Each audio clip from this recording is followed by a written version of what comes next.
Good morning. In our epistle reading, Paul is instructing Timothy in how to conduct public worship in the churches he is overseeing.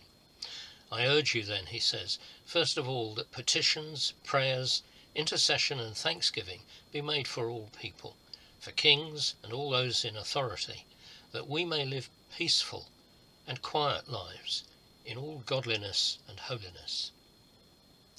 When we meet together, the most important thing, he is saying, is prayer. Not the sermon, then. He actually mentions 4 different kinds of intercessions, and for all people, not just our own parish, but for the whole world. Churches are to pray for kings and all those in authority.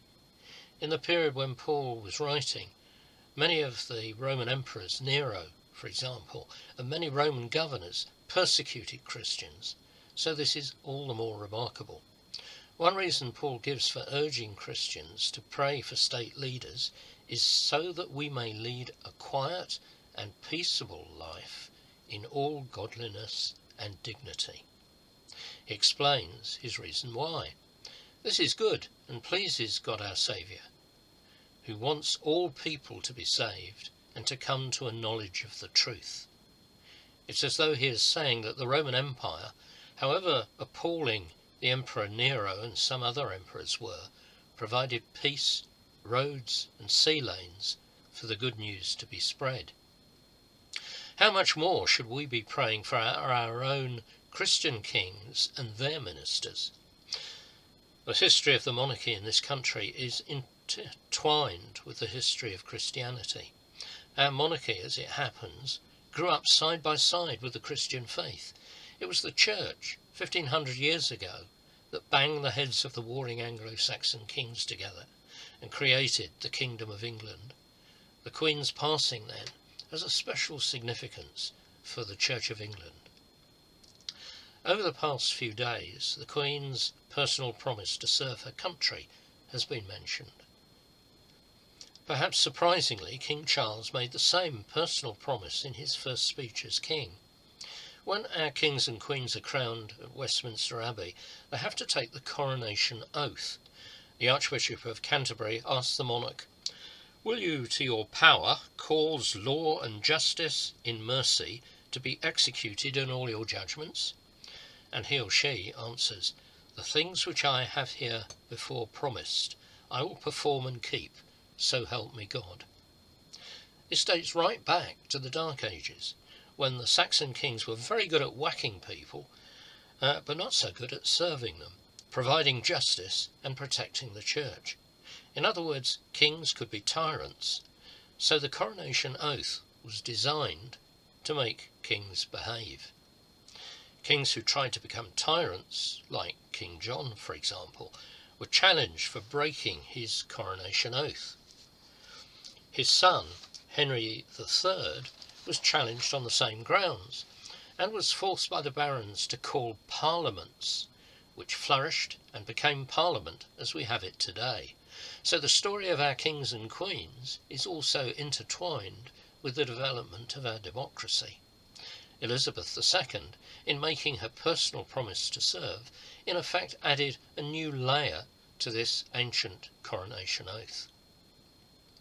Over 1,000 years ago, in the 11th century, it was King Edward the Confessor who actually founded Westminster Abbey, the very place, rebuilt to be sure, where our Queen's State funeral will take place tomorrow. The Church of England regards Edward the Confessor as a saint, and his Saint's Day is the 13th of October, if you want to remember him. In the 15th century, King Henry VI, the son of the more well-known Henry V, was regarded as a saint by vast numbers of ordinary people.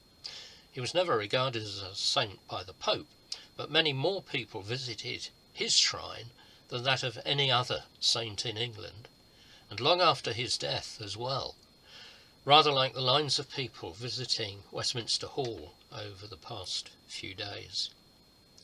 Queen Elizabeth II, living in a time when Christianity has been in decline in this country, stands out as a monarch who has made her own Christian faith quite public and effective.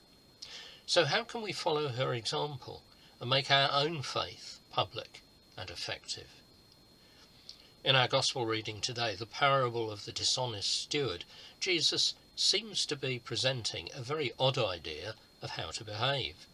But he was probably talking to an audience of tax collectors and sinners who particularly appreciated the story of the steward's cunning behaviour in buying himself friends in his life of retirement, using his master's money. But there is a darker side to this parable.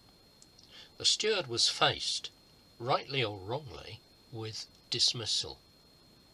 The one thing that was certain in his future was that he would shortly find himself out of work. In the same way, one thing is certain in every person's future: his or her dismissal from the present sphere into which, as Shakespeare put it, the undiscovered country from whose bourne no traveller returns. It is urgent, Jesus is saying, that we do everything we can to prepare for the certainty of death. As well as listening, his hearers had to take action. This was Jesus' challenge to them and to us too.